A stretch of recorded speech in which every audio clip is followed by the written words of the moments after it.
పోరాటాలు, భూమి చుట్టూతోనే మన త్యాగాలు, భూమి చుట్టూతోనే మన జీవితాలు, భూమితో బుడిపడ్డ జీవితం మన తెలంగాణ రైతాంగ జీవితం. ఇవాళ మన సొంత కుటుంబ సభ్యులను ఎంత ప్రేమగా చూసుకుంటామో ఉన్న ఊరిని, సొంత భూమిని అంతే ఆప్యాయంతో ప్రేమతో చూసుకొని ఈరోజు వ్యవసాయం దండుగానే పరిస్థితుల నుంచి వ్యవసాయాన్ని పండుగ చెయ్యాలి అని చెప్పి శ్రీమతి సోనియా గాంధీ గారి నేతృత్వంలో ఏర్పడ్డ ఆనాటి వైఎస్ఆర్ ప్రభుత్వం 2004 నాడు డాక్టర్ వైఎస్ రాజశేఖర రెడ్డి నాయకత్వంలో ఏర్పడ్డ ప్రభుత్వం ఎల్బీ స్టేడియం సాక్షిగా రైతులకు ఉచిత కరెంటును ఇవ్వడమే కాదు, 100 కోట్ల రూపాయల రైతులకు కరెంటు బిల్లులను మాఫీ చేసి ఆనాడు రైతాంగాన్ని ఆదుకున్న మొదటి సంతకం ఎల్బీ స్టేడియం సాక్షిగా డాక్టర్ వైఎస్ రాజశేఖర రెడ్డి గారు పెట్టిండ్రు. ఆనాటి సోనియా గాంధీ గారి ఆదేశాలను తీసుకున్న రాహుల్ గాంధీ గారి అండగా ఏర్పాటు చేసిన ఈ ప్రజా ప్రభుత్వం మొట్టమొదటి ప్రాధాన్యత రైతాంగం. మేం ప్రధానంగా ఈ ప్రజా ప్రభుత్వంలో మా మొదటి ప్రాధాన్యత రైతులు, ఆ తర్వాత మా ఆడబిడ్డలు, ఆ తర్వాత మా తెలంగాణ ఉద్యమకారులు, విద్యార్థులు. ఈరోజు తెలంగాణ రాష్ట్రంలో రైతుల గురించి చర్చించుకుంటే ఈరోజు రైతు భరోసా అన్నాడు చంద్రశేఖరరావు గారు ఎగబెట్టిపోతే ప్రభుత్వం ఏర్పడిన మొదటి 3 నెలల్లోనే 7,625 కోట్ల రూపాయలను వారు ఎగవేసిన రైతు భరోసా నిధులను మన ప్రభుత్వం, మన ఆర్థిక మంత్రి బట్టి విక్రమార్క గారు మొట్టమొదటి విడతలో రైతు భరోసా నిధులను వేయడం జరిగింది. ఇదే కాదు, ఎన్నికలప్పుడు ప్రజలకు మాట ఇచ్చినాం. కాంగ్రెస్ పార్టీ అధికారంలోకి వచ్చిన వెంబడే అప్పుల్లో కూరుకుపోయిన ఈ రైతుల ఆత్మగౌరవం నిలబెట్టాలి అనంటే రైతులకు రుణమాఫీ చెయ్యాలి, ఆ రైతులకు 2 లక్షల రూపాయల వరకు రుణమాఫీ చేస్తామని ఎన్నికల సందర్భంగా మాట ఇచ్చినాం. పార్లమెంట్ ఎన్నికల సందర్భంలో రైతాంగానికి వివరించినాం. దాన్ని దృష్టిలో పెట్టుకొని మొదటి సంవత్సరంలోనే 25,35,964 మంది రైతులకు 20,617 కోట్ల రూపాయలు వాళ్ళ ఖాతాలో వేసి 2 లక్షల రూపాయల వరకు రైతుల మీద ఉన్న భారాన్ని అప్పు విముక్తి కలిగించినాం. 15 ఆగస్టు నాడు ఏ విధంగా అయితే దేశానికి స్వతంత్రం వచ్చిందో అదే 15 ఆగస్టు 2024 నాడు ఈ రైతులకు రుణం నుంచి విముక్తి కలిగించి రుణభారంని తొలగించిన ప్రభుత్వం ఈ ప్రజా ప్రభుత్వం. అదే కాదు మిత్రులారా, ఇవాళ ఆలోచన చేయండి. ఆనాడు తెలంగాణ రాష్ట్రంలో ఆనాటి ముఖ్యమంత్రి ఒక మాట అన్నాడు, శాసనసభ సాక్షిగా మాట్లాడిండు. మీరు ఒరేసుకుంటే ఉరి వేసుకున్నట్టే ఈ ప్రభుత్వం వ్యాపారం చేయదు, రైతులు పండించిన వడ్లను మేము కొనము, ఇది మా బాధ్యత కాదు అని ఆనాటి ముఖ్యమంత్రి చెప్పిండు.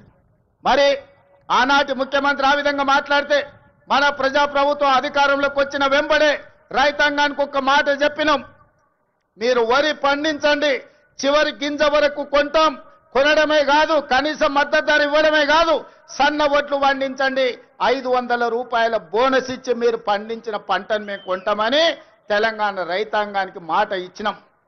మా మాట నమ్మి, మా మీద విశ్వాసం ఉంచి, మా మీద పూర్తి నమ్మకంతో పోయిన సంవత్సరం ఈ దేశంలోనే వరి పండించడంలో మొట్టమొదటి స్థానాన్ని తెలంగాణ రాష్ట్రం సాధించింది.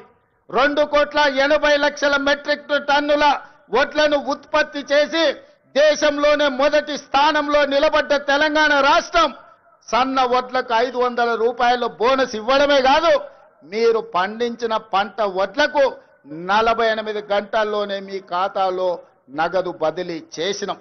ఆనాడు తాలు పేరు మీద, ఆనాడు తడి పేరు మీద, తుట్టి పేరు మీద క్వింటాల్కు 10 కిలోలు దళారులు దోసుకుంటుంటే మనం ప్రభుత్వంలోకి వచ్చిన తర్వాత ఈ దళారులను, ఈ మిల్లర్లను ఎవరైతే మోసం చేస్తుండ్రో మీ తోలు తీస్తాం, 1 కిలో కూడా తక్కువ తూకం చేసినా మీ తోలు ఒలుస్తామని చెప్పి తాలు పేరు మీద, తడి పేరు మీద జరుగుతున్న దోపిడీని నిలువరించి రైతులను ఆదుకున్న చరిత్ర ఈ రోజు మన ప్రభుత్వాన్ని అని చెప్పి నేను ఈ సందర్భంగా చెప్పదలుచుకున్న మిత్రులారా. ఇవాళ దేశంలో తలెత్తుకొని గర్వంగా నిలబడి ఈ దేశంలోనే అత్యధికంగా వరి ధాన్యాన్ని ఉత్పత్తి చేసే రాష్ట్రం మాది. మా దగ్గర గిట్టుబాటు ధరనే కాదు 500 రూపాయల బోనస్ ఇస్తున్నామని చెప్పి గర్వంగా చెప్పుకునే రాష్ట్రం ఏదైనా తెలంగాణ దేశంలో ఉంది అంటే అది తెలంగాణ రాష్ట్రం అన్న సంగతి నేను గుర్తు చేయదలుచుకున్న మిత్రులారా. ఇవాళ మీరు ఆలోచన చేయండి. చాలా మంది అన్నారు, వాళ్ళకి తెలుసు వాళ్ళు ఏ విధంగా రాష్ట్రాన్ని దివాలా తీపిచ్చిండ్రు. ఒక క్యాన్సర్ పేషెంట్ చూడడానికి బాగా కనిపించినా కిడ్నీలు దెబ్బతిని, గుండె దెబ్బతిని, రక్తము సరైన బీపీ షుగర్లన్నీ క్యాన్సర్ ఉండి చనిపోయే ముందు ఏ విధంగా ఉంటాడో రాష్ట్ర ఆర్థిక వ్యవస్థను చంద్రశేఖరరావు గారు క్యాన్సర్ బారిన పడేసినట్టు పడేసి 8,29,000 కోట్ల రూపాయలతో మాకు అప్పచెప్పిండు మిత్రులారా. ఆనాడు ధనిక రాష్ట్రం 16,000 కోట్ల రూపాయల మిగులు బడ్జెట్తో అప్పచెప్తే 10 ఏళ్లలో 8 లక్షల కోట్ల రూపాయలు అప్పు చేశాడు. ఇవాళ వాళ్ళు గొప్పలు చెప్తున్నారు. ఆయన శనిమామ శకుని మామ అల్లుడేమో శనీశ్వర అల్లుడు ఇవాళ మాట్లాడుతున్నాడు. శకుని మామకు తగ్గట్టు శనీశ్వరపు అల్లుడు జమైండు. ఇవాళ మీరేం చేసిండ్రయ్యా రైతులకు అంటున్నాడు. ఆనాడు రైతు భరోసా ఇవ్వాలంటే కోకపేటలో భూములు అమ్మిండు. రైతు రుణమాఫీ చేయాలంటే ఔటర్ రింగ్ రోడ్డును తెగనమ్మిండు. రైతుల పేర్ల మీద అప్పులు చేసిండు. రైతుల పేరు మీద దోపిడీ చేసిండు. రైతులకు నీళ్లు ఇస్తున్నాని కాళేశ్వరం పేరు మీద 1,00,000 కోట్ల రూపాయలు కొల్లగొట్టిండు. ఇవాళ రైతుల ముసుగులో రైతు సెంటిమెంట్ను అడ్డం పెట్టుకొని ఆనాడు భూములు అమ్ముకోవడమే కాదు, ఔటర్ రింగ్ రోడ్డును తాకట్టు పెట్టడమే కాదు, 1,00,000 కోట్ల రూపాయలు కాళేశ్వరంలో కట్టడం కూలడం జరిగింది. ఇవాళ రైతు సెంటిమెంటును వాళ్ళ ఆదాయ వనరుగా మార్చుకున్నారు. ఇవాళ 1,000 కోట్ల రూపాయలు సంపాదించుకున్నారు. నేను ఈ వేదిక మీద నుంచి అడగదలుచుకున్నా, తెలంగాణ రాష్ట్రం రాకంటే ముందు మీ ఆర్థిక పరిస్థితి ఏంది? ఇవాళ మోయినాబాద్లో హరీష్ రావుకు ఫామ్ హౌస్ ఎట్లొచ్చింది? జన్వాడలో కేటీఆర్కు ఫామ్ హౌస్ ఎట్లొచ్చింది? గజ్వేల్ ఎర్రవల్లిలో కేసీఆర్కు 100 ఎకరాల ఫామ్ హౌజులు ఎట్లొచ్చినాయి? ఇవాళ టీవీలు ఎట్లొచ్చినాయి? పేపర్లు ఎట్లొచ్చినాయి? 1,000 కోట్ల రూపాయల పెట్టుబడులు మీకెట్లొచ్చినాయి? మరి మీరేమో 1,000 కోట్ల రూపాయల అధిపతులుగా మారిండ్రు, మీరు ఐశ్వర్యవంతులైనరు. రాష్ట్రం ఎందుకు దివాలా తీసింది? రాష్ట్రానికి 8 లక్షల కోట్ల రూపాయలు అప్పెట్లొచ్చిందని నేను అడుగుతున్నా. 10 ఏళ్లల్లా ఆగర్భ శ్రీమంతులు మీరైనరు. అమీర్లలాక నిజాం నవాబుల కంటే ధనవంతులుగా మీరు మారినరు. దేశంలోనే ధనిక రాష్ట్రమైన తెలంగాణ ఇవాళ దివాలా తీసింది. చివరికి 1,00,000 రూపాయల రుణమాఫీ చేస్తాన్న మీరు 4 విడతలు అన్నారు. అసలు మీరన్నారు మిత్తి మీరే కడతా అన్నారు. అసలు లేదు మిత్తి లేదు. ఇవాళ రైతులను దివాలా తీపించిన పరిస్థితి మీది. అక్కడి నుంచి ఒక్కొక్కటిగా సరిదిద్దుకుంటూ ఇవాళ నేను చెప్పదలుచుకున్నా. ఇవాళ విద్యార్థులారా మీరు గుర్తు చేసుకోండి, మీ పాఠశాలలు మూసేసే పరిస్థితి. వేలాది పాఠశాలలు మూపించండు. ప్రభుత్వ నోటిఫికేషన్లు ఇవ్వలే.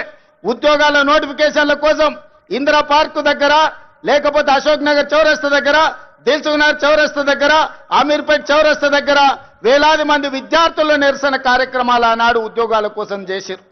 కానీ మన ప్రభుత్వం వచ్చిన తర్వాత మేము మీద నోటిఫికేషన్లు ఇస్తే ఇన్ని నోటిఫికేషన్లు ఎంబడెంబడే వద్దు, మేము చదువుకోలేకపోతున్నాం, నోటిఫికేషన్లను వాయిదా వేయండి. ఈ దేశంలో ఏదైనా ఒక రాష్ట్రంలో ధర్నా జరిగిందంటే అది తెలంగాణ రాష్ట్రంలోనే. 10 ఏళ్లు వాళ్ళు చేయలేని పని మొదటి సంవత్సరంలోనే 60,000 ప్రభుత్వ ఉద్యోగ